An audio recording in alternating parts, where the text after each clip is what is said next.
2007. Listener discretion is advised.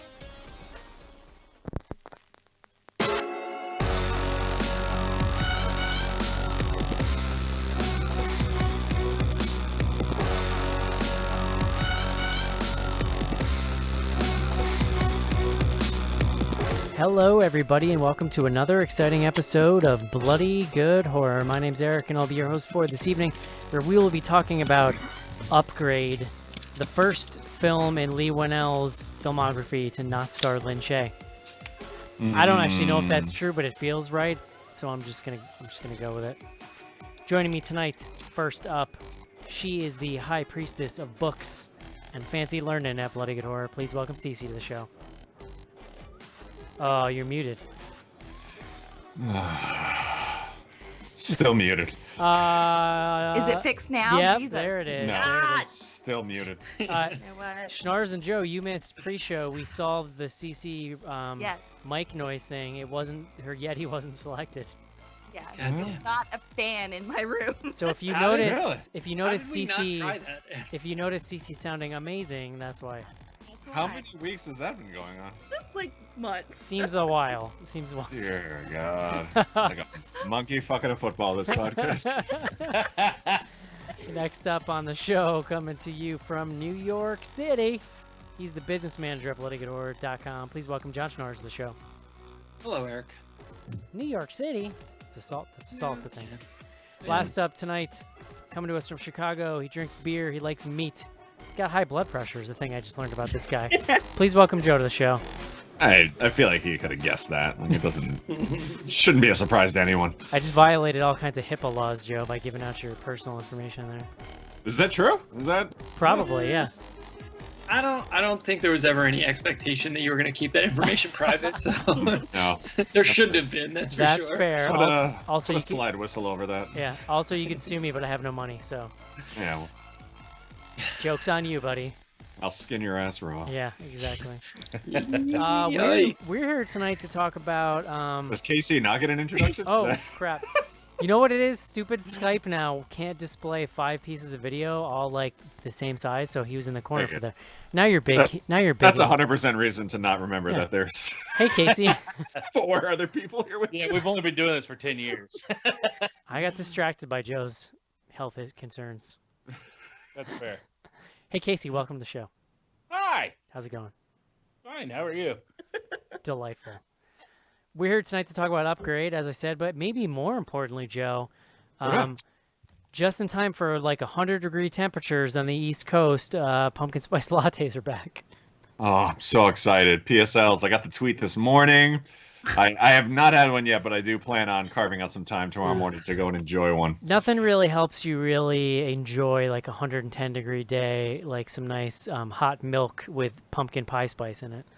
Well, we in Chicago, we got hit with like a gigantic storm last night, so now we're down in like the 70s. So and it's like kind of cloudy, so it does actually feel like fall is right around the corner I here. legit don't Quit think bragging. I don't think I've seen 70s all summer here. It was like literally spring, and then it was 80s and 90s for 3 months. There were, I don't know, I'm assuming you got mostly similar weather to us. There was like a solid week of like very lovely weather, maybe beginning of August, but yeah, this is like hopefully last gasp. It looks like it's coming down. Going You forward. guys, I saw a double rainbow this morning. All the way? Impressive. Oh, yeah. Double rainbow all the way across the sky. Oh, Joe's got a song for this evening. Oh. Yeah, pumpkin spice latte. Very Never nice. was a thing for me. I don't know. Yeah. Oh, I I like. have recently discovered them in the last few years, and they are delightful. I've said this before. I'm not a huge fan of like hot milk, so I'm not really like down for that part of it. I do like pumpkin pie spice like more generally though, and I bake with it a lot. Yeah. Can I get a pumpkin spice cold brew? Is Y- that a thing? That I'm sounds. sure. I'm you'd be able sure to. they'll put it over ice for you. Yeah, why not? Why not, man? I'm not really a I'd be fan. down. I'm not really on board with flavoring a cold brew, but I'm pumpkin spice. I might be able to get into. Well, they're doing like cold foam now in the cold brew at Yeah. Starbucks, so maybe they'll like inject the cold foam with the So, I don't know- spice. I don't know- Yeah, I don't know if pumpkin you spice guys- cold foam. I don't know if you guys have seen this because you're not in the homeland of Dunkin' Donuts like I am, but they are remodeling like most of their stores, and one of the things they're doing is putting in like nitro bars. Ooh. Just know your audience, all right? I think they do though. They're I don't know. If they knew their audience, they put in a little side area where you could actually get a divorce, like while you're thinking you get a divorce and pay your child support, like at the same time. Oh, It's literally one of my favorite SNL digital shorts of the last however long God, is yeah. the Casey one that's Affleck. like an ad for Dunkin' Donuts. yeah, we joke about it all the time at work. Vanilla nut taps. Yeah. It's the best. When the dude's smoking with his hand out the door. Yeah, so good. The one summer at Starbucks, they did cold brew with like orange cold brew, where they actually brewed it with like orange rinds. It was really good. Hmm? I don't need any of that. It was like orange. Just give me this straight caffeine to my Yeah. veins. Yeah, Mm. well, I'm going cold turkey on caffeine right now, Schnars, because of these tummy issues I'm having. So literally today, That's a good thing we talked about it for 10 minutes. I literally today felt like like I was melting into the ground is the only way I can describe it. Yeah, weren't you getting like super bad headaches? That's what. No, I have acid reflux, and seems to be like anytime I have any kind of caffeine, it makes it 10 times worse.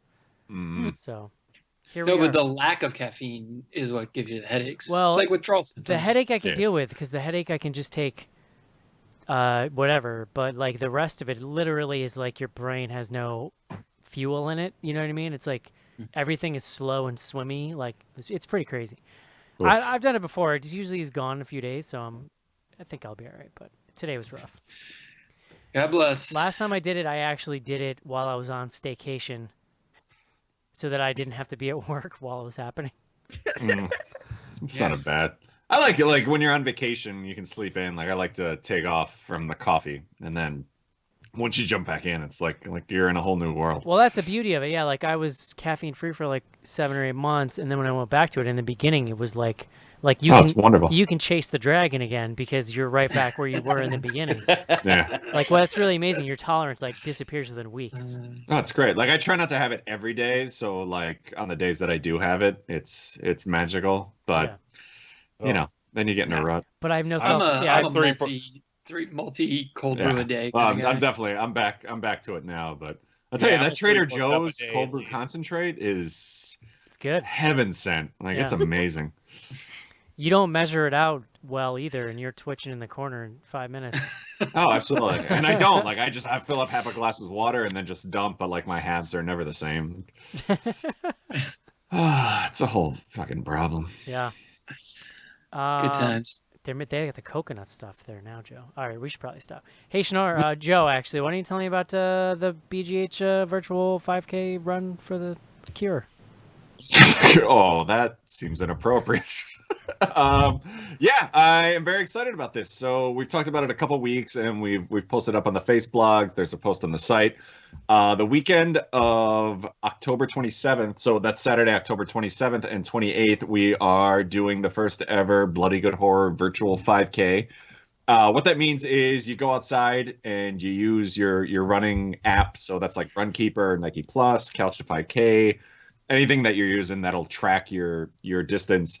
Run a 5K, which is 3.1 miles. Send us in a screenshot and then hopefully a link if you can to bloodygoodhorror@gmail.com. And we'll be tallying up the results and sending out some cool swag to anybody that participates. We're talking to the guy, Jeff, who did the poster for our 10-year anniversary, doing something special for folks. So I'm very excited about this.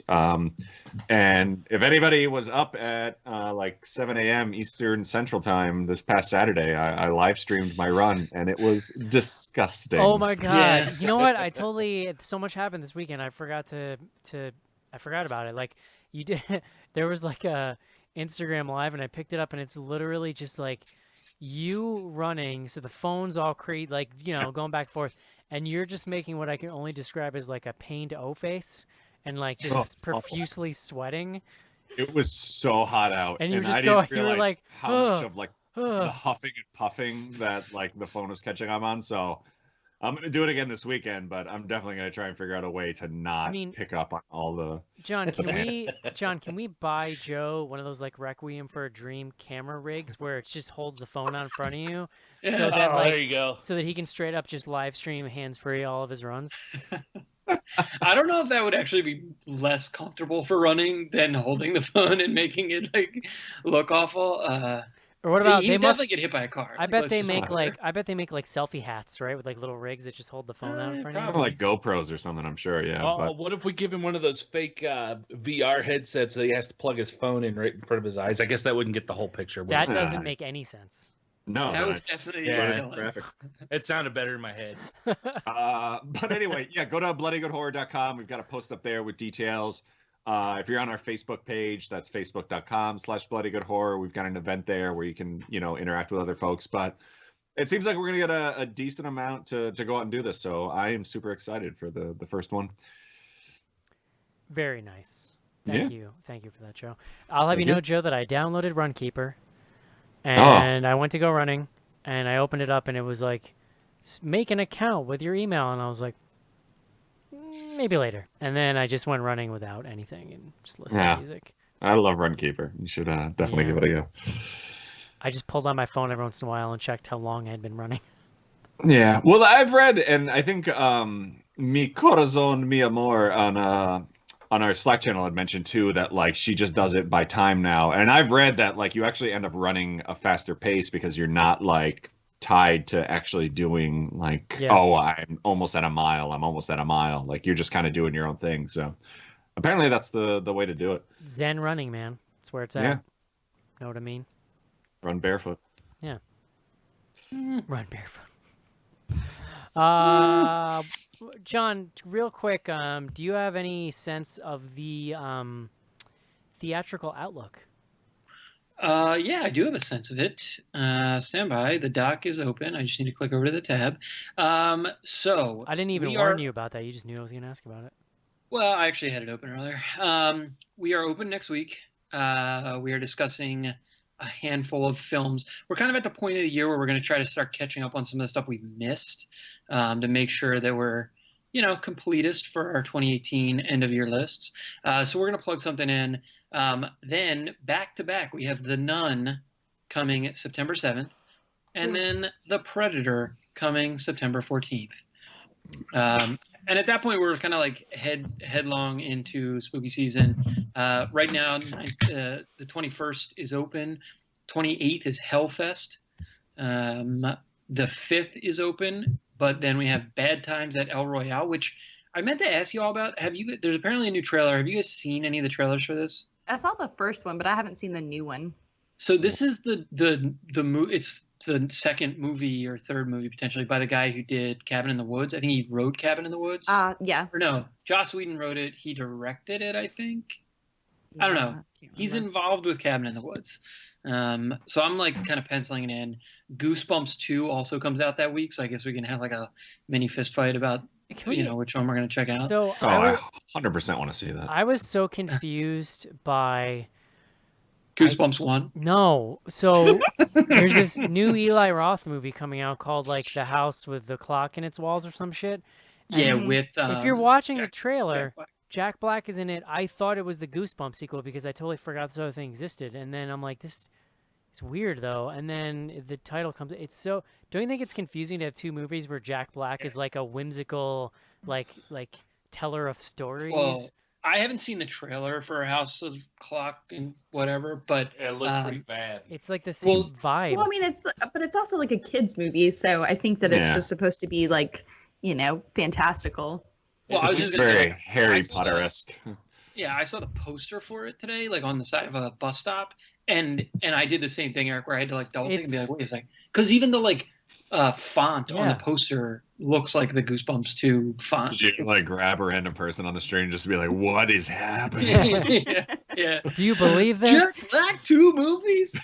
Will you pinch me? Where is this in yeah. Arkansas? Where is this happening? Jack Black is 2 movies. Really quick, we have Halloween, the 19th of October. Right now, the 26th, which is like the weekend of Halloween or the weekend before Halloween, there's not a release, so we'll see. Sometimes stuff kind of sneaks in there and gets bumped around. So the other wild, And then after that, Suspiria comes out. oh, yes, correct. The other wild card about October is that I'm gonna have a baby. Newell 2.0. So That's our Halloween release. I would say Lady Newell. it is. We realize it's spooky season, and we'll do whatever we can, but we'll see what happens. It might be. I mean, like we may just have to have you guys record shows without me, and then I'll try to post it from home. Yeah, We may I have mean, to see. we'll do something. We'll have to see the horror of Eric's life with a newborn.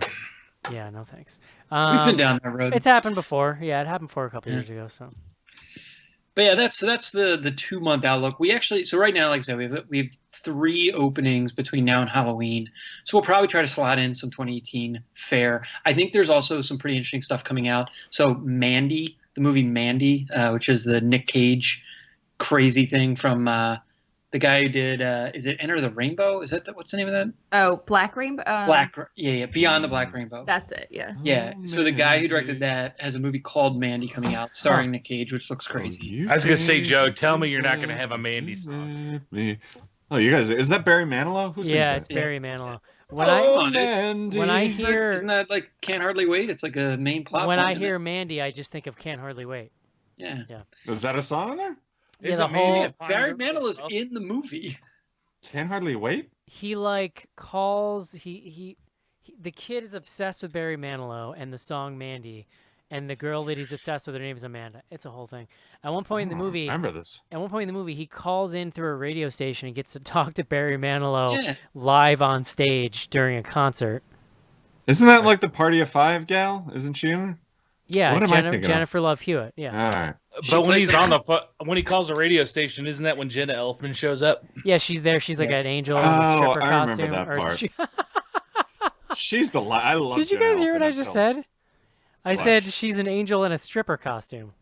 Yeah. That Yeah. is sort of what No, it is. she's though. That's what it is. She's a stripper in an angel costume. She's not an Oh, angel well, in a alright. stripper costume. Oh, That doesn't make any sense. We got you. Oh, We you figured it out. came and you learned. All right, let's move along. I don't even know what the fudge we were talking about, but here we are. Can we talk about Can't Hardly Wait instead of this so upgrade? good. I would love to. It's such a good movie. Seth Green, come on. Yeah. I mean, it was a good It's movie. peak 90s in so many ways. It was. That Third Eye Blind song, perfect. Which one? Yeah, I think it had Graduate. multiple. They used- I am terrified that I have Alzheimer's right now because I don't remember anything except. I think you just need to go rewatch it. Is what needs I to have happen. seen that movie a lot. I'm like shocked that isn't one of Joe's top I 5 I favorite really movies. am I've too. seen Actually, it like I'm dozens of times, and I have kind no of idea what the fuck you guys are disappointed. talking about. Let's name other things in the movie and see if Joe remembers them. Don't start making shit up. Do you remember the X-Files part? What? Like the nerds are like obsessed with X-Files and they're like pretending they're Mulder and Scully. Kind of. Oh god. Damn They're it, like Joe. outside, aren't they? Like sitting in their car? Yeah. No, they're on the roof. They're on the roof. They're waiting to jump down on the football jock guy so that they can like take nude pictures of him or something. That rings a bell. Don't lie, Joe. Can't hardly wait. I remember Seth Green trying to have relations. Yeah. Multiple times, and then ends up having it with that gal in the bathroom when they get locked in there. The gal from 6 There feet you go. 6 feet under. You have seen the movie. Yeah. Oh, I've seen it multiple times. I'm just Can't believe you forget Barry Manilow, though. Come on. I'm terrified. I feel like I gotta watch this again. Good times. We should move on. It's a great movie. Yeah. Okay, Joe. Yes, sir. While you try to bring your brain back to life here with memories, why don't you tell us, while you're trying to recover memories, why don't you tell us how you're killing them with beer tonight? Beer guts. Maybe that's part of the problem. Maybe it's the sauce is finally catching up with me. First off, before I get into anything, I have to give a big thank you to our listener Elisa again, and I always feel bad because I'm scared that I'm not saying her name right. But I think a couple months back I mentioned that she sent us like a ton of swag, and then today I get a random message that She was 3 blocks away from where I work, hanging out with the owner of 21st Amendment, and invited me over to hang out with him, and just had an amazing time. Tried some of their beers, like a special release that they're doing. So again, like, thank you so much. Our listeners are the best. Are you bragging? Oh, 100%. Yeah. He's laying down the gauntlet to other listeners to pry him with beer related things is what's happening. Did you wear that hat? I did actually. I was, because I texted her back as I was walking over, and like, I just realized I'm wearing the 21st Amendment hat, and then I got there and the owner was wearing the same hat, and God, oh my God, You're not supposed to wear the shirt of the band you're going to see. that's exactly what I thought. But oddly enough, I had already picked the beer for this episode, and it happened to be one that Elisa had hooked me up with a few months back when she sent us all that swag, and it is I should step back. So, Upgrade, a fine movie about a guy being upgraded with a chip in the back of his neck to do some spooky stuff. And in honor of that, I picked a beer from one of my favorite breweries back east. That's Brooklyn Brewery. And this is their intensified coffee porter. Which, again, she actually gave me this in the 22 ounce, or like the larger sort of champagne bottle. And the reason I picked this is because I thought it fit pretty well. So pretty much what they do is they take a porter and then they just keep upgrading it with a few different things. First, they Cece shake. Cece just flipped you the bird. That was pretty good. Shots Wait, fired. what? Wait, what happened? What did I say that is offensive? I don't know, but BC, wherever you are, please make a gif out of that. Calling BC, I need a gif of Cece flipping the bird, like, before the show's over. I was looking at like the details of this beer and I have no idea what happened. Like, dear God. So anyway, they take this beer and they actually age it in Kentucky bourbon barrels. Oh. And then they actually add roasted coffee after the brewing process. Like, so it's super intense, has a really great coffee flavor. If you like whiskey, which normally I don't, but I feel like this one was really well balanced, you're gonna love this beer. It's ridiculously strong. It comes in at 11.8% alcohol, so like pretty much 12%. So it's up there. You're gonna have one of these, and you might, maybe if you have 2 kids, only drive one to soccer practice, so you have one reserve back home. Well, drive the one you like less, so that way. Exactly. Yeah. Maybe call an Uber for the other one. But very good, and like I said, like if you're into whiskey and like barrel aged beers, like this is definitely the one for you. Brooklyn, they always know what they're doing, and anytime they put out a special release like this, like it's it's going to be spot on. So I'm a huge fan.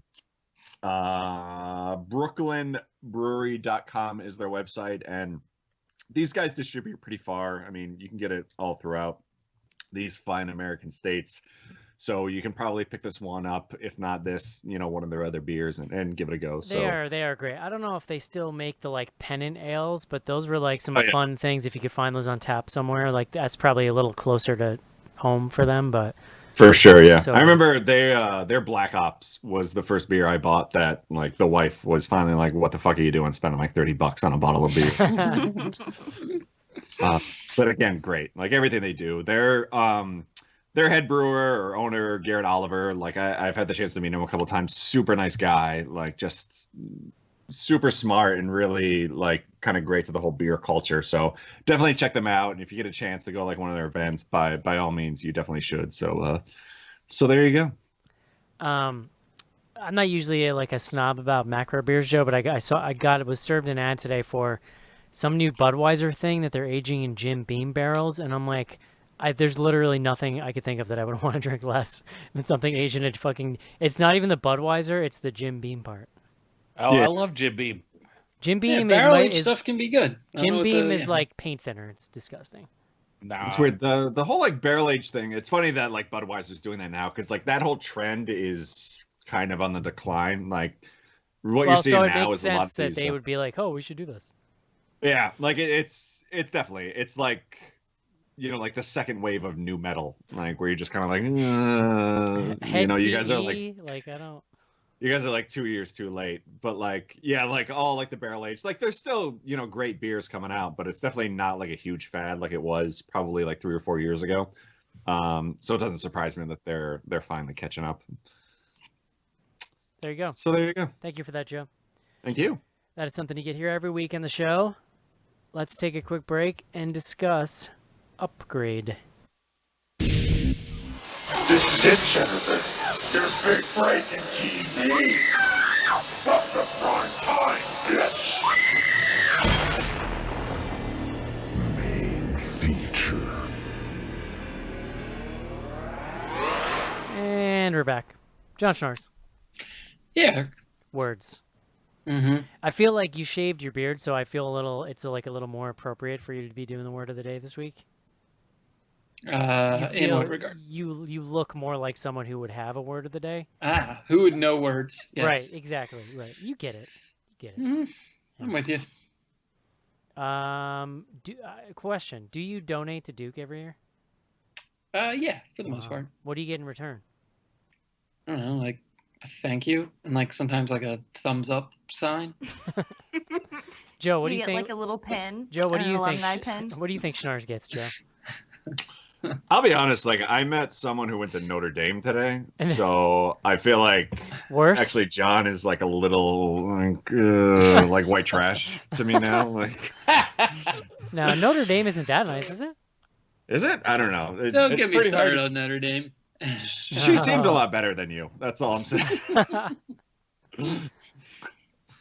The Catholics, Joe, they've been having a rough couple of weeks. Yeah. Wow. So I won't get into Notre Dame too To be hard. fair, your school is known for racism, so it's not a. I'm about known for it. Known for strong, but See, yeah. I didn't really know where to take it this week, but I knew Joe would get me there, and here we There are. you go. If Notre Dame was a category on Family Feud, racism would be number one at like 87%. Let me see racism. Ding! Not engaging on Survey this. says. 87 people said it. That's great. Let me see rofies. Oh my god. Thank you, CC. Hey, Dear God. Why is this happening? hey, John Schnars, Yes. please bring us the word of the day. White privilege survey says. Duke. All right, Eric. Today's word: cybernetics. Cybernetics. Nice. Cybernetics. It's the science of communications and automatic control systems in both machines and living things. Comes to us from the Greek, kubernon. I don't know. I don't really read Greek. The Greek word means to steer. Oh, that I like. There you go. Yeah, cybernetics. It's unclear to me if this is like a real scientific area of study or just like one that has. Well, you ever see? I don't know. Is It it? has an extensive Wikipedia page, but that doesn't. So does astrology. John. John. It's like when they glue a microchip to like a roach's back, and then they just start like steering it. Well, so Steering. not to get too deep into this, it actually defines cybernetics as it's the study of any regulatory systems. So it can be between animals and humans, humans and humans, humans and machines, machines and humans, like any closed loop system is like part of the definition. So Not in the Bible, John. yeah, no, That's true. Not in my Bible, Definitely. anyway. definitely not in your Bible. It's Adam and Eve, not Adam and Eve, John. Not Adam and Apple. Jesus I mean, Christ. I have to say that one was the least impressive. I know. I had high hopes for it when he started too. Oh boy, Joe, coming in hot of your beer date. I'm pretty drunk. All right, so let's get into this. Upgrade. Upgrade is the second directorial feature from one Lee Wanell. His first being Insidious Chapter 3. the best Insidious. Oh, got him. I See, wasn't the sure. face if you're I'm being making serious. doesn't really play for the listening audience, but it was Yes. facetious. Let's say that. So Lee Wanell, he has written or has a writing credit on Saw 1, 2, and 3. He wrote all of the Insidious films. He wrote Dead Silence and the movie Cooties. Those are I would say the biggies. But this Cooties one, Cooties was fun. yeah, this is like in some ways his, I don't know, you could call it like an auteur debut in some way, right? Like this is a movie that he wrote, directed. It's like wholly conceived by him, produced by Blumhouse via their Tilt, I believe. I think this was a BH Tilt joint. Do you guys remember? In any event, so yeah, it's the movie stars. What the hell is it? His name's Logan Marshall Green. Just call him Tim Hardy. Yeah. Tom Hardy's much uglier. Stunt double. Yeah, I think I'm a CC. I think he's dreamy. I think he's dreamy. I mean, he's not Tom Hardy, but I'll give it to him. Sorry. In comparison to Tom Hardy, much Okay. uglier is what I'm saying. In comparison to Cece's husband, I mean, come on. It's, All right, let's. I just know he's all yours now, Joe. So I'm trying to think of my other options. I'll be honest, we haven't texted in weeks. So What? Yeah, well, Maybe that. Okay, well, you need to remedy that. There's not really. I don't know. Was there any other characters, like actors from this, that you all recognize? So the detective is from Walking Dead, isn't she? Yeah. Oh, yeah, Yeah. Yeah. That's what I thought. God, I hope She's so. actually, You're gonna sound. she's been in a ton of stuff. Now that you say that, she was in Get Out as well. We were just talking Oh about her. yeah.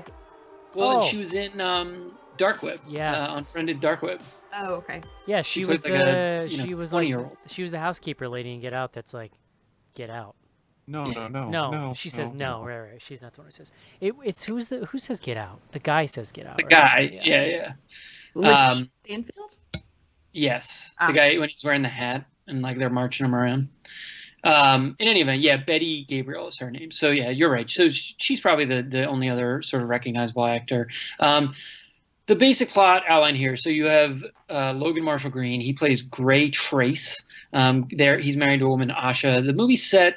I don't know if they give us an exact year, but I would probably estimate something in like the 2040 to 2060 range. And I say that based on the fact that it's really kind of a near future setting from a technology standpoint. So we've got things like self-driving cars. They have a bunch of technology in the home that's sort of like you're speaking to the home, but which like people are doing today, obviously. But then there's like robot hands that can make your meals for you and shit like that. And so they're living this life. The wife, Asha, is a technology executive of some kind. She works for one of two technology companies that sort of become important. I think it's called Cobalt. Gray he's basically an auto mechanic, it's unclear if that's like his full-time job, but we see him fixing up old cars. There's like a bit where she's making fun of him for fixing up this Mustang. I think it's a Mustang. And because everyone's driving these everyone's riding in self-driving cars, and he's fixing up this 1980s. I love Mustang. that little like rope-a-dope in the beginning though, because the first like 2 minutes you just see him in his garage with all those like tools and working on the car, with like no indication at all this is like a sci-fi universe until his wife pulls up in space car. Yeah, and he's very intentionally like man the out grid. of time. Yeah, and what we see or what we come to learn about this universe is that there's a pretty high level of inequality. I mean, in a lot of ways, it's like an extreme version of today, where people with access to this technology or access to cash who can then buy the technology. There's some people like living this like really high tech life, and then there's the sort of like also rans, and he's sort of a guy who came from the bad part of the city. He was one of these folks. He kind of like knows like the circles these people run in, which becomes somewhat of a plot point. But he's married to this woman who gives him access to all this stuff, and he kind of doesn't embrace it, but it's a part of his life. They have they basically are. Well, he fixes up a car for a very rich technology executive, and in doing that, they meet him, and this guy shows them this chip that he's designed. That's basically like super chip. It's like this thing can do everything. It's like it's the way they describe it. It's very like unobtainium from Avatar, where it's just like this magic fuel that's amazing. Yeah, and so there's a little bit of like hand waviness about the tech there. They leave that meeting, and on their way home, their car, the automatic car that they're in, the self-driving car, sort of malfunctions, drives them into this like really kind of shady situation where there's basically a homeless encampment, and flips over. Basically has this accident, and they're then attacked by these three guys who kill the wife, and turn Gray into a paraplegic by severing his spinal cord right at his neck. So he wakes up in the hospital. He's sort of going through this grieving period, and this technology executive sort of shows up and is like, "Look, like," or I think it's actually later. He attempts to kill himself at one point, and ends up back in the hospital. And the technology exec basically comes to him and is like, "Look, like you should implant this chip. It's got to be secret. Like we can't tell anybody about it because it's not approved. But you can essentially become the test subject for this new technology." He gets the chip put in, and the way it works is it bridges the gap in the part of his spine that's severed. But what happens is the chip reads the thoughts from his brain and then communicates them to his body. So he's not actually in control of his body. This is actually like what I thought was a pretty cool spin on it. He's not in control of his body. He can't even feel his body, but he can control it by thinking about it because the chip acts as the bridge. But but then he can give the chip permission to do whatever it wants, which is really like it has to ask, and he has to be like, okay. But so the way this like happens is actually really interesting, right? Because he gets the operation, he like basically like immediately gets up and walks. He goes home, and he's not allowed to tell anyone that he can walk again. It's supposed to be a secret. So he's riding around in his chair, and at some point he's at home for the first time by himself, and he hears a voice in his head. And it turns out that this chip, like, not only is it helping him control his body, but it's actually a sentient AI. Hello, John. Yeah, and so the rest of the film, and I'll cut it here. Like that's kind of the setup, but the rest of the film is is really about him working with this AI to essentially avenge his wife's killer, his wife's murder. But in so doing, kind of like unravels like a larger narrative that's all tied up in a lot of this sort of there's like corporate espionage type subplots and all kinds of wacky stuff. So yeah, John, yes, I heard you went to Duke. Yes, that's your AI. Mm-hmm. Is it really as racist as it sounds?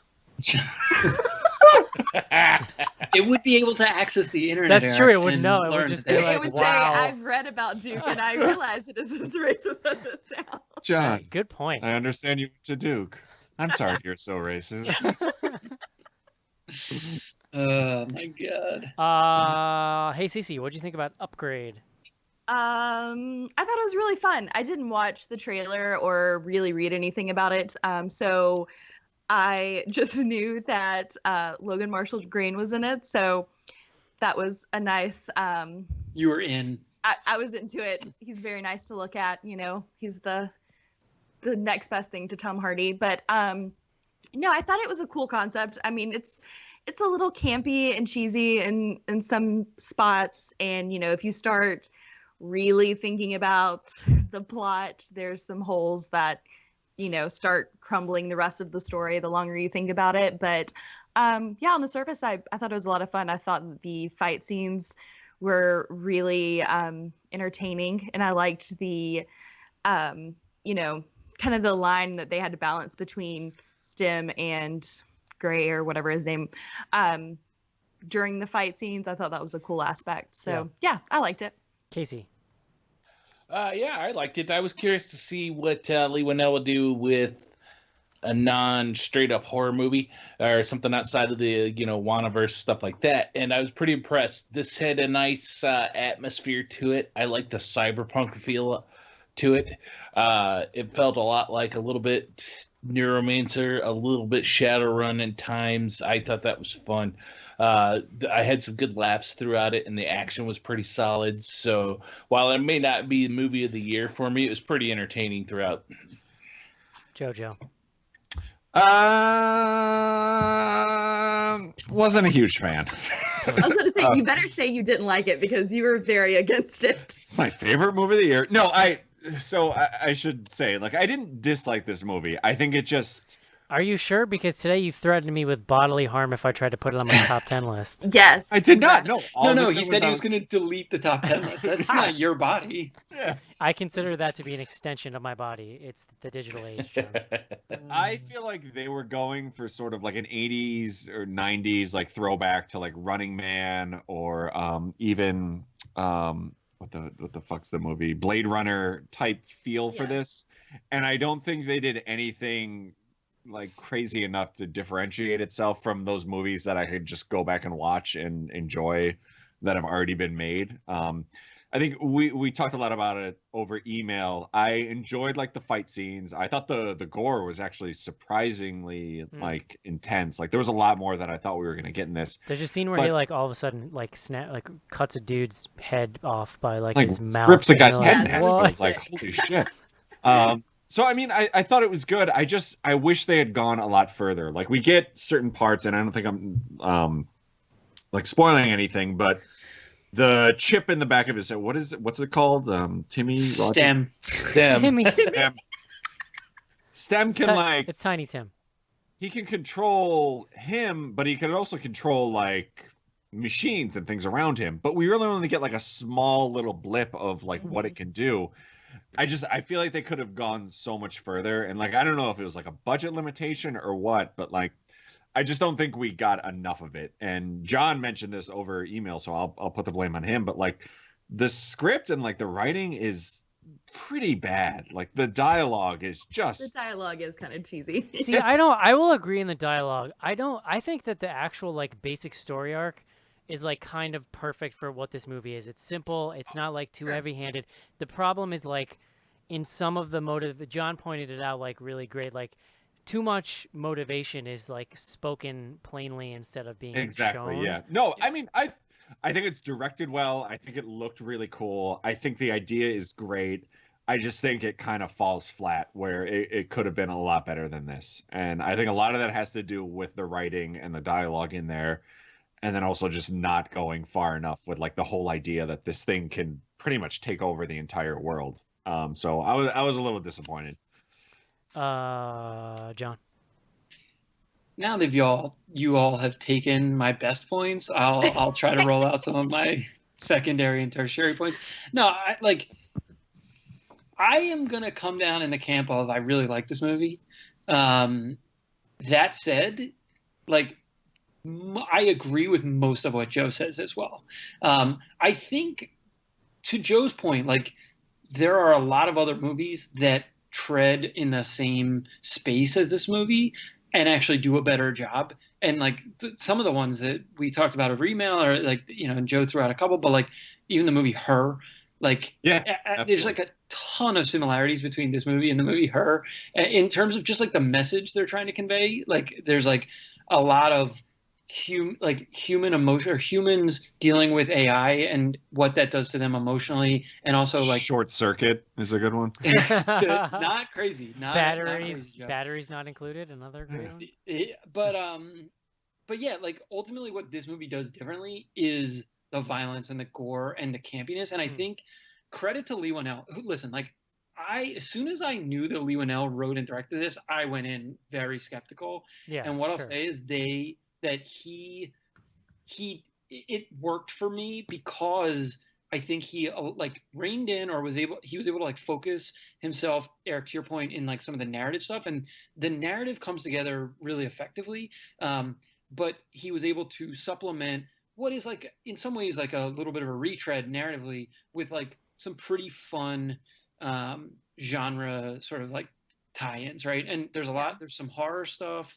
There's obviously a ton of sci-fi stuff. There's some like detective stuff. I mean, it just like goes in a bunch of different directions, but they actually all come together in a way that like you could see this thing having gone out of control.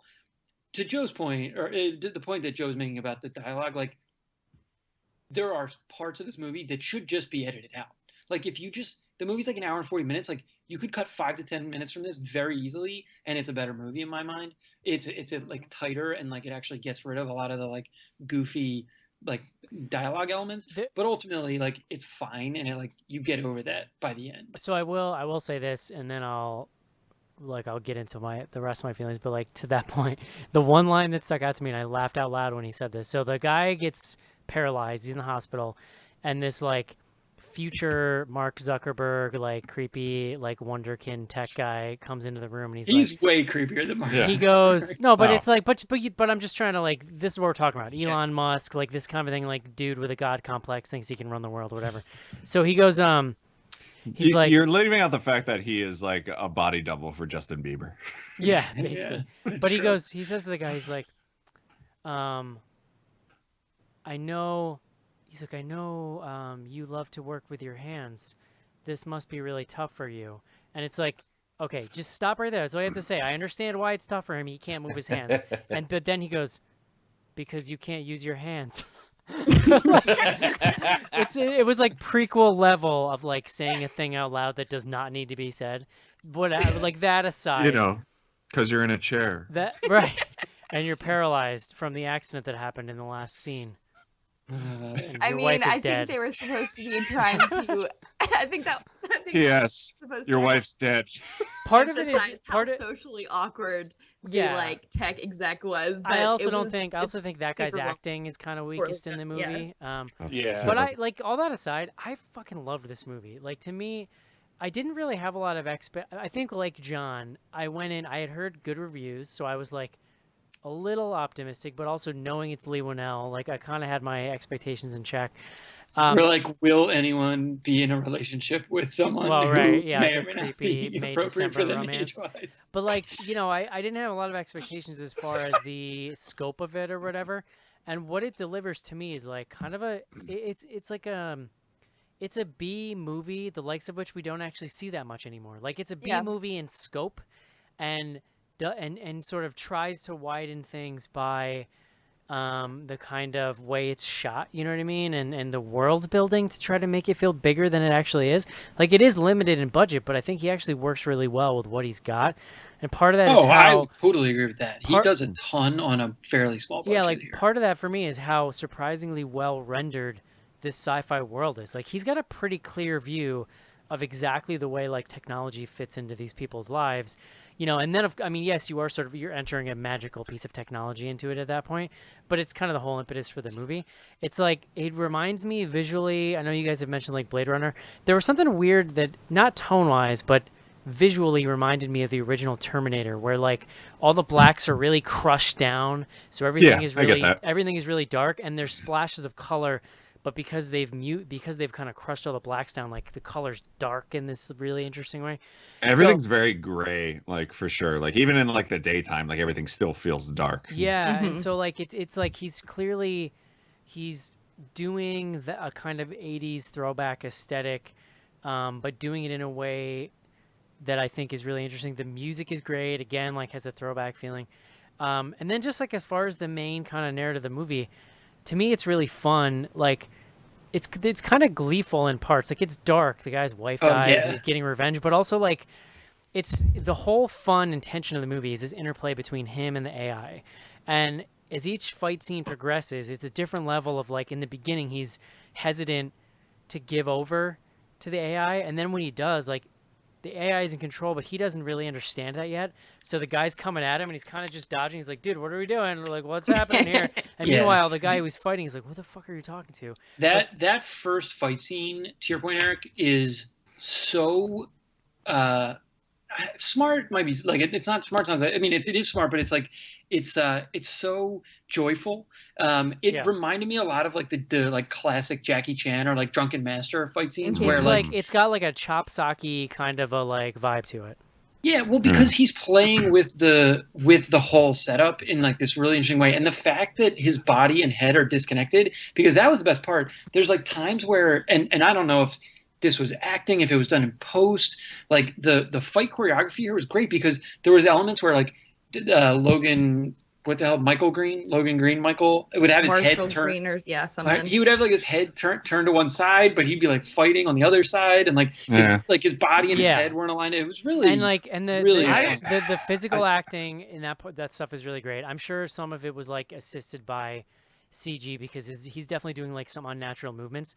But what I he's not a realized ninja too. what I realized Yeah. watching what I realized could be, watching this you don't know. movie is like I realized that my favorite thing in action movies is when somebody's kicking someone's ass and acting like it's no big deal. And it's like basically it's every fight scene in this is like the final fight scene of the Matrix when Neo's like bored on half of his body and like doing this with his hand and like blocking the dude. It's that for every fight scene, and it's like kind of amazing. That's kind of my problem. Like that first fight scene is great, but then you get that exact same fight scene See, I disagree I though, was but gonna I say, think like, I think at what the changes. last fight scene where the AI says like the guy they're fighting can like predict everything that's happening. That could have been handled a little smoother. I feel like because so anticlimactic. It yeah, was like it this just seemed big yeah. fight, and then it's like, oh, all right. I agree. Well, Yeah, we're that done. it was See, kind of I think a that they letdown. actually ramp up really great this idea of like every fight he gets into, he's more and more comfortable and embracing like being an ass kicker to the point where the AI is like warning him not to get cocky. Like when he goes in that bar, that scene is fucking Yeah. hilarious. And Yeah. like you can tell he's so like full of himself at that point, even though he's way outnumbered and these dudes are like these scary gangsters. And that one he's really like leaning into it, right? And then like each fight it's like this evolution of him getting he doesn't even wait to turn it over. You know what I mean? Like he's just like take I control and then guess, I but just it's think still the they exact same fight scene. Like, I disagree. I think they're maybe all the dialogue is a little different, but it's I still the mean- exact same thing happening. It's this. I mean, Joe, you're not. I'll be honest, You're I'm not wrong, so but like I'm I so don't know, I taken think Oh no, aback. I'm definitely right. You are all wrong. I'll be honest, No, Joe. I'm like we get super. it. You didn't like the movie. I'm super taken aback by how much you dislike this movie because I was not expecting anybody to come down that way. I just feel like there's better movies out there, and I could just go back and watch like. I mean, sure, I mean, Casablanca I feel is like great, Joe is but channeling how I feel about dumb movies. Like, what is happening? I don't know. Yeah.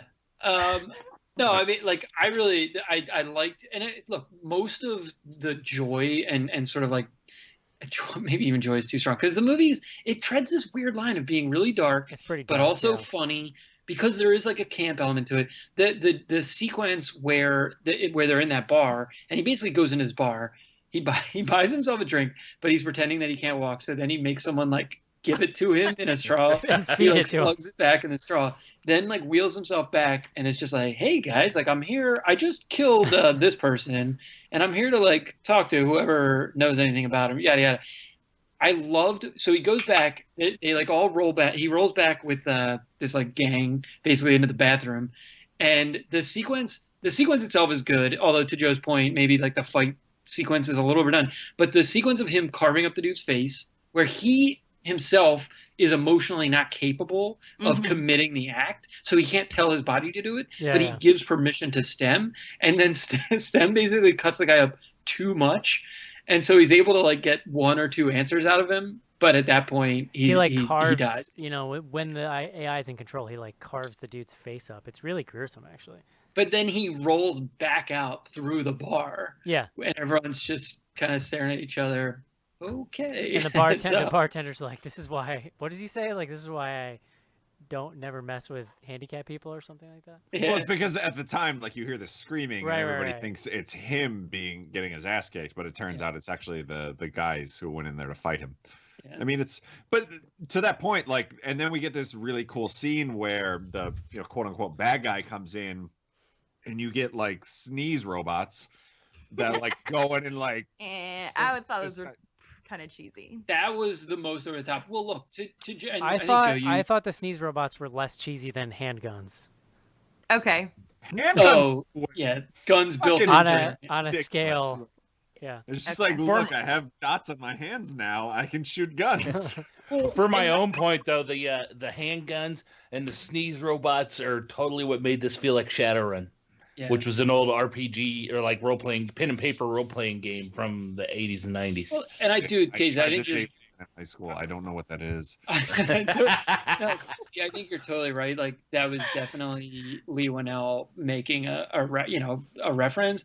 It is where this movie it kind of tries to have it both ways on the tech. Because Eric, you made the point that it has a very well realized sort of vision of the technology, and I agree that Lee Winnell actually does a really nice job of making it feel real. I love the disparity in tech that you see throughout the film, and the way that some people are still driving around in regular cars. Well, some people because are driving around that's realistic, right? Like that old tech will still be around, existing at the same time. Yeah, sure. But then to Joe's point, there is like this blurriness that gets entered in. And Eric, I think you might have mentioned it when you were talking. Like the STEM thing itself, the limits of what it's capable of Are not super clear. fuzzy. Well, the problem, I think that the narrative problem that he created for himself is in suggesting that STEM. So like this is a super connected world, right? Like there's drones all over. Everybody's got like some kind of chip in them, right? That like identifies them, like all this shit. I think that giving Stem power outside of his body is a mistake because with how connected this world is, that's why it becomes fuzziest what it has control over, right? And he didn't even really need to go that far to tell the narrative in the movie, but he does, and then that forces him into these little things like writing in like the analog listening device, right? Like he's got to do that only because he's shown that this thing can take control of things outside of the guy's body. Yeah, why would she be using an analog listening device? But he does it like he does it for like half a second. Like we get this guy who can do like sneeze robots, and you're like, holy shit, like this guy is like he's gonna kill everybody. And it's like, well, no, he's not gonna. Like he's got sneeze robots. That's it. And then you've got this No, thing he's in also the like back. a badass fighting dude too. Is that he guy. though? At the end of the day, like because he just kind of gets his ass kicked. I kind of love that No, dude. He reminded me he of like a basically young kills- Jackie what's his Earl name? Haley. And then like we've got this thing that can take over cars, but it's like, well, that's all we're gonna get is like he can take over cars. Like it just my point is like I just don't think they went far enough with anything that it was entertaining to me. It was like they gave you like little glimpses of what could be cool, and then they're like, well, now we're just gonna move on. Yeah, but if I would argue that if Lee Winnell's thinking that if it does good enough, he could turn it into a franchise. I don't, but like, he's not going to show all the tricks in the first movie. I don't disagree Well, with you. fuck I his just think franchise. Like, show me cool stuff in the first one. Hey, but listen. somebody- Here's the There's thing. not thing. foreplay. Okay, Here- that's what it boils down to. Here's the thing, He dude. needs I'm the sorry, real but like, deal. I'm sorry, but this movie is fun. These action scenes are fun. Like it's a B movie. Like he didn't. I feel like you were expecting a scope from it that it just was not ever gonna be. I think your expectations of fun are a lot lower than what they should be, Eric. I think that's my problem. Like, Maybe you weren't drunk enough. I'm with Eric. I'm a little surprised that Joe dislike. I think now you might just be playing up for. no. Like literally, like when this started, I don't know why, but I got Demolition Man vibes, and like I was expecting that sort of fun, and like it didn't go far enough for me. Like that's it. What's far I'm not enough? gonna Like butt stuff. Exactly. Sneeze butt stuff. That's all I wanted. Yeah, if he had a gun in his Schnars, butt, you know, Joe'd be on Schnars- board. Yeah. Schnars, Do the you wanna- the car control stuff would make sense if this was like an Existenz situation where you've got like a flash USB coming out of your back or Yeah. whatever. Then There you go. then it would have made sense.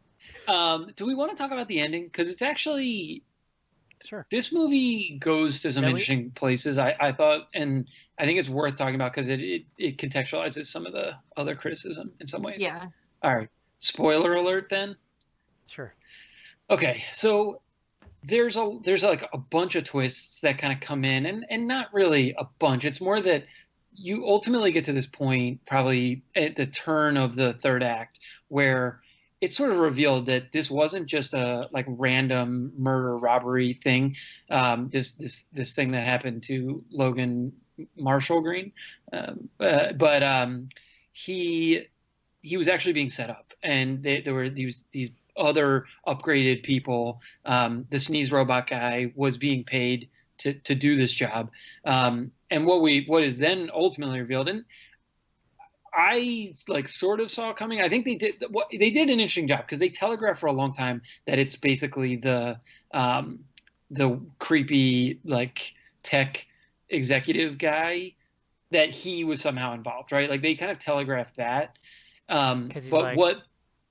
Yeah, well, he was so excited to get this robot into him that you kind of assumed that he was like trying to find a way to do that.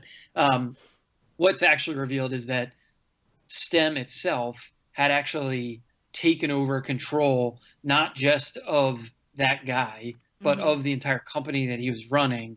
And he needed to find a body to be implanted into. STEM did. It's not really a he, it's a thing. But so it needed to find a body. So it basically concocted this whole roundabout scenario to get into this specific body, because it also needed to be a body that wasn't previously interacting with machines. That was at least sort of what I understood. And so then the sort of final climax of the film is Gray Trace, it like trying to battle against STEM to like overthrow STEM in it trying to kind of finalize this deal. And it kind of STEM reveals that the upgrade is actually STEM upgrading itself by trans migrating into a human body or into a human form. So the ending of this is like pretty interesting in that he went with the dark ending. Joe and I both just snapped back into consciousness at the same moment. We both went. But he goes with the dark ending, which I thought was pretty interesting. I mean, essentially STEM wins. Yeah, I'm fine with it. I wanted him to win. I wanted to see more fake, like easy punching, just like it would have been ridiculous if he did at this point. But I liked the plot thread. Like, I think it's simple, it's cheesy, but it's tied in a nice bow. Like, I think it all makes sense. You know what I mean? I think there's some shitty acting on the Mark Zuckerberg part along the way, but I guess the guy's more like Elon Musk these days. Yeah, I think it's Elon Muskish. There you go. All right. Muskish. Muskish.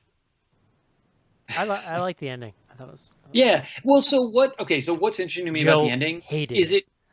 Well, no, but the ending, it basically. Joe's face. I think Joe's too drunk to respond. I missed it.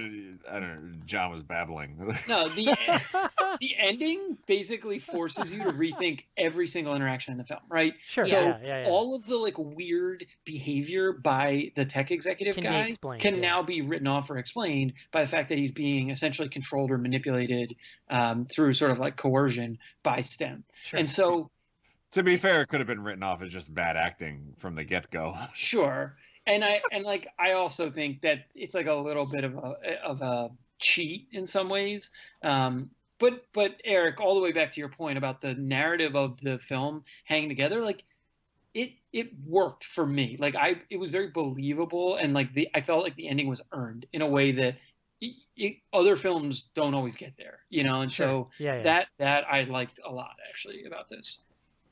No, I mean, I'll agree. Like, I thought the ending fit very well to the story, and I thought it would have been super cheesy if, like, they had, like, this happy, sort of bright wrap and, like, putting it in a bow towards the end. Like, I liked what they did with it, and I liked the story in general. I just, again, like, it just didn't all kind of play out well for me.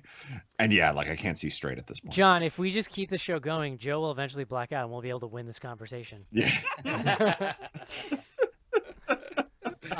Hey Joe, I hate to do this to you, but can you bust out my top 10 list? Oh, I've got it in front of me. Beautiful. Can you give me what I got in like my top 5? Don't worry, I already moved Unsane to worst. Because I finally saw that and I didn't like that either. So so you actually have your top 10 right now. You have Annihilation, Terrifier, Hereditary, Unsane, They Remain, The First Purge, Strangers, Pray at Night, which I didn't like either, so I moved that. A Quiet Place, The Ritual, and Cloverfield Paradox. Yeah, what do you do? What is The Ritual? What do you do that I'm not? The Ritual was the 4 dudes go hunting, and and there's like the heavy metal demon. Bump The Ritual. Yeah. No, I'm sorry. Bump Cloverfield for now, but The Ritual, I'm looking at you, buddy. You're next. All right, man. I'm surprised. I didn't realize I had a full top 10. I'm clicking like I'm actually doing things, but I'm definitely not adding this. Joe, please add it. Please don't do this. Oh my gosh. Help me out, please. Thank you. All right, would you recommend this movie, Casey? Yes. Joe? No. Wow, bold. Cece? Wow. Yes, I would. John Schnorrs? Yeah, I'd recommend. Yeah, I'm going to say yes. That is all. Let's take a break, and we'll do some fan mail.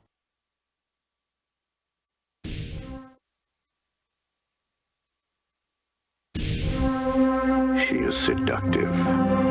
She is passionate. She is Christine, a 1958 Plymouth Fury with a taste for blood.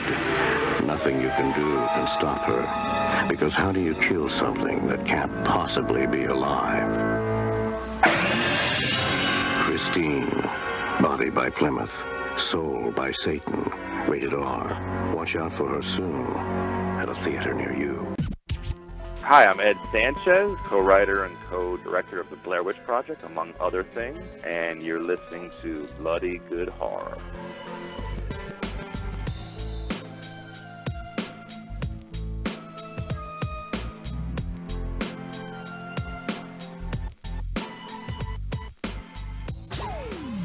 Send your emails to info@bloodygoodhorror.com or hit us up on Twitter at BGHorror with the hashtag AskBGH. And don't forget to pick up back episodes of the show at podcast.bloodygoodhorror.com.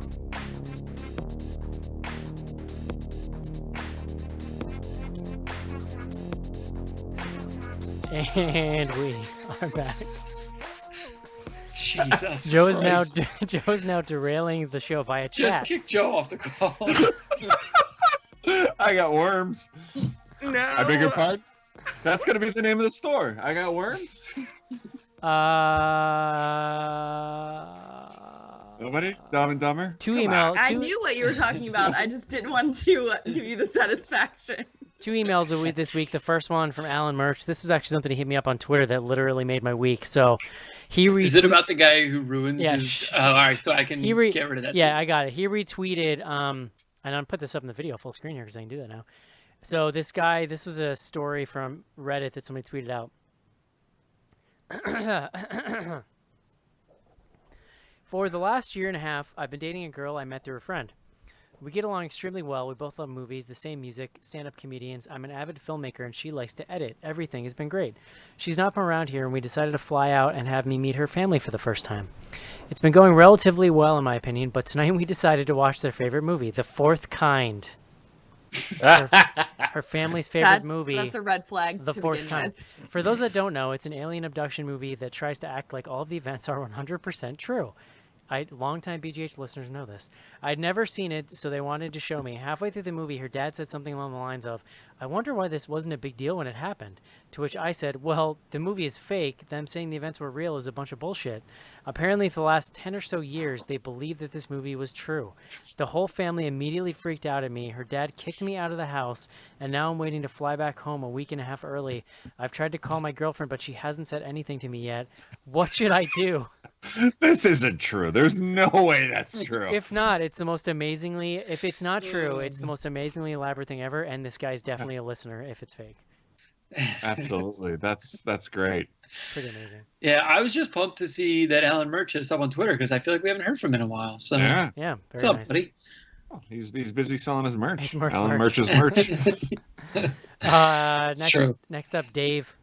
I don't remember hearing you guys ever talk about it, but have any of you seen the unfortunate development of former child star from Rob Zombie's Halloween, Dave Fairch, into a weed-loving, white-rapping young adult? No. What? Absolutely Yes. worth looking up on YouTube. If anyone was thinking of getting their kid into acting, I feel like these videos are the anti-drug ads for that cause. Wait, what's his name? Dave. Dave what? Dave It's Fairch? DAEGFAERCH. I'm sure he's a lovely kid. All right, you're gonna need to mute Joe going forward. So let's just. I haven't seen this. If you'd like to send us emails, it's info@bloodygoodhorror.com. John Schnorrs, we're also on Twitter. Yeah, we got some tweets. We monitor two hashtags. The first hashtag BGH Classics. These are some classic moments from BGH history, which you can access by becoming a patron at patreon.com/bloodygoodhorror. Couple of new ones are folks we haven't heard from as much. Joey R. That's at Joe_reader. I assume he means me, but he spelled my name with an H. So, John, this bush is attached to a woman. That's episode 276, Paranormal Activity, The Marked Ones. John. Maybe Sheldon was on the show because I don't remember saying that. I don't remember what that is even about in that movie, though I do remember the movie. The next one, same tweeter at Joe Reader, and it comes to us from RIPD. This is a Joe quote referencing a movie he watched in health class. So, and the quote is, "I've seen a lot of penises in my day. Animal penises, that is. Absolutely. It's when the kid. He has a nocturnal emission and he doesn't know who to talk to, so he goes to the zookeeper and talks. What? Wait, in RIPD or in this health class movie you watched? No, in the health class video. That's in 6th grade. It's a video we had to How are watch. these kids close with their local zookeeper? Well, you can't talk to your dad about when you, Also- you soil the sheets at night. Yeah. Oh my God, that is Jimmy. ridiculous. I might penises in my day. Ridiculous. I might tell a kid to stay as far away from their local zookeeper as possible. A lot of dicks in his days. Animal penises, that is. All right, John. Jesus Christ. I guarantee if you call your brother right now and go like, well, Jimmy, I've seen a lot of penises in my day, he will finish that quote because that is burned into the brain of every kid I went to school I need that with. to happen. I need you to do it and put him God. on speakerphone. There you all I go. remember are like the slideshows of on Halloween of how you shouldn't do a robot costume, and if you do, make sure to cut joints in the cardboard so you can move your arms. That was in your health class video? Yeah, it was like the 1970s Halloween video of Halloween of like, Oh. watch out for razor blades and candy. Like, I'm just saying, I never watched any weird animal penis video, so. You guys didn't have to watch that? I remember sitting, I don't know if you had Mr. Masterson for science, but we sat in his class and we had to watch this video, and it was a fucking wide awake nightmare. John, move on. All right, well, let's keep it rolling here. So Jake, that's at jhar0, I believe this is an air quote. It's like Eyes Wide Shut if it were made by a slow person. And that was apparently about whichever 50 Shades movie was out then. Yeah. Episode 401, Shut In. Sure. The worst yeah. part about the 50 Shades movies is that I'm always sitting next to some middle-aged woman in the theater when the trailer comes on, and those trailers are like saucy. Oh, yeah. And it gets real weird. It's like watching it with my mom. I'll be honest. 50-year-olds need love too. You've seen all three, Joe? Oh, yeah. They're not great, surprisingly. Did you? Oh, but here's the real test. Did you like it more or less than Upgrade? The first one, more. Part 3, no. I'll give Upgrade the upper hand on that. God, I held you in such high regards, and like I don't know what's happening. Did you, Cece? I mean, I did, but not anymore. That's on you. That's your fault. All right. Forever known. Somebody mark it down on the spreadsheet. The episode where Cece turned on Joe. There you go. I've lost all respect for you. We got two here from Skylar at Skizbot. He says the first, Eric says, please don't stalk Casey. It wouldn't be hard to find him. All you'd have to do is drive to Noblesville and follow the snoring. That's episode 44 of The Brood. Hey, Cece has a He's CPAP. he's not wrong. Cece has a CPAP machine now, though. Her Casey. Yeah, I was good. going to say, Yeah. you rectified this situation. Not at Horror Hound Weekend that one time, though. The other one is a Mark quote. Wait a minute. So did Harry Potter live in a glory hole? That's episode 371. Ghost Watch. He did. He lived in. I learned this because I just read the first book for the first time. He lived in a hole in the cupboard. There you go. I didn't understand that was the glory hole reference, but yeah. Oh, I don't know what it was. I'm just saying. Monica checks in with one final one at Mi Corazon Mi Amor. I know when you're real drunk because you get slurry and start making sexy eyes for no reason. That's Eric talking about me. It's true. You do. You literally make like the sultriest faces when you're drunk, like at nothing. You just like. I'm a lover, Eric. What Yeah. can I say? No, I know. Believe me. That's episode 320, Starry Eyes. So. You all also right. go mute, as I know Joe's experienced. Like you lose the ability to speak words, and you just go. Yeah. Very good. I have been the drunk John Handler on more than one occasion. So. It's your honor. Don't even start with me. All right, just a couple here on our other hashtag. That's AskBGH. Code at StovallCody42. Pretty good one here. He says, would it be better if the new Oscar category was Best in Genre? Or if you find the term genre film insulting like me, why not just have Best Picture and a new category, Best Bullshit Sepia Tone Drama? I mean, your best bet is to just never watch or pay attention to the Oscars, I think, honestly. Yeah, I mean, it is. I love the pageantry, though. Like, I legit have not watched a award show in a decade, probably. Yeah, I mean, I'm with Eric, but I 100% follow the outcomes.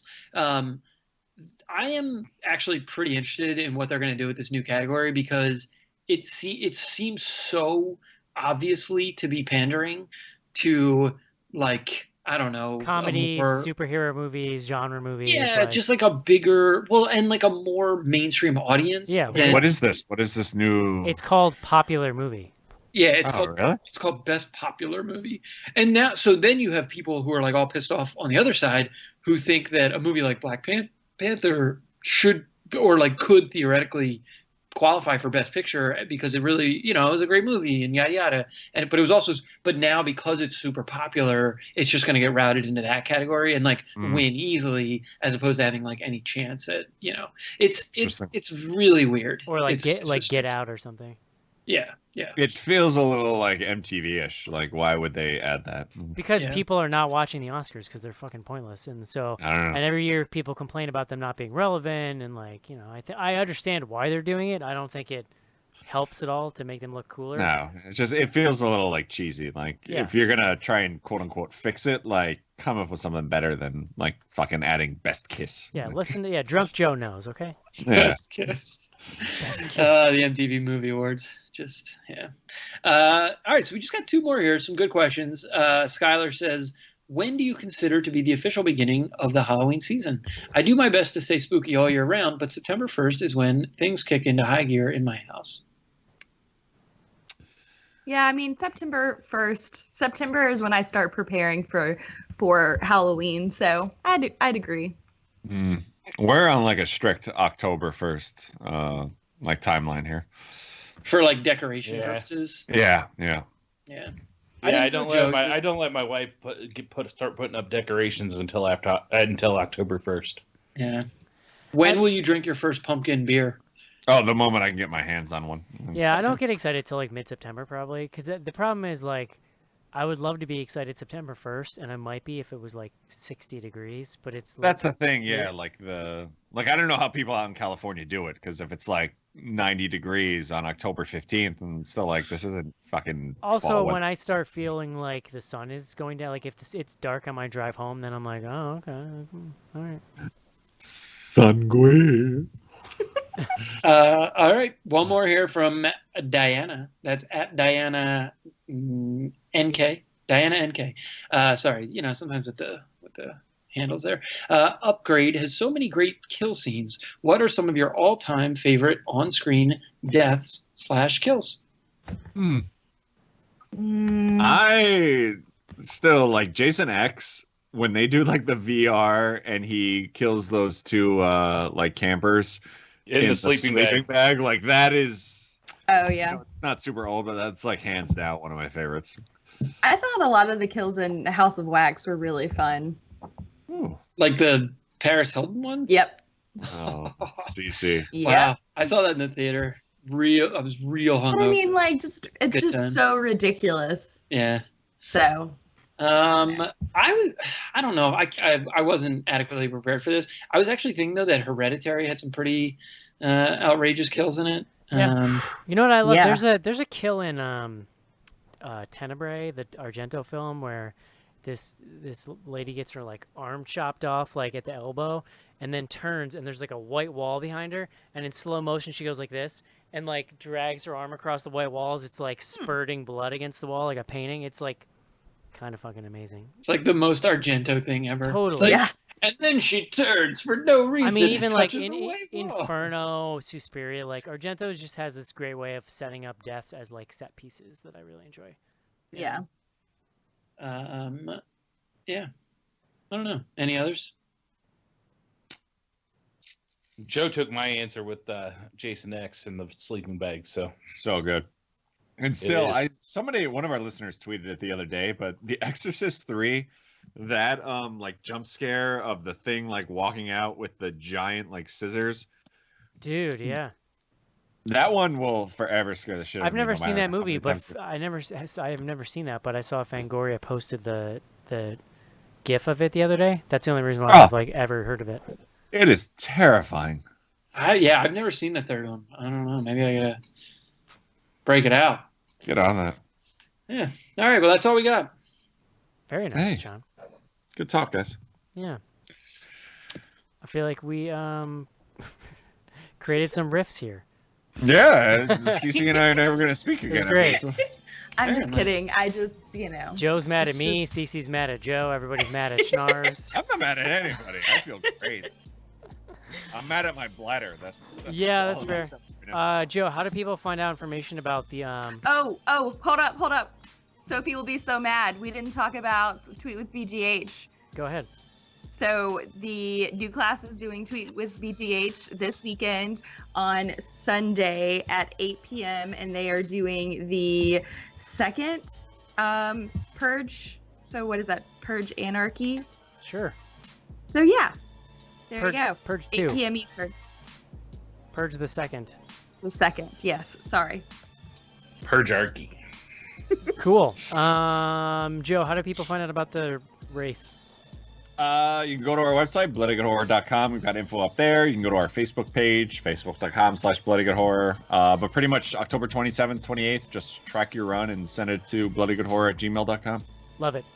And don't forget, if you're a patron, to check out in Slack. There's a lot of training going on in that their fitness channel. So you can hang out with other horror fans and talk about whatever you want in Slack. So there you go.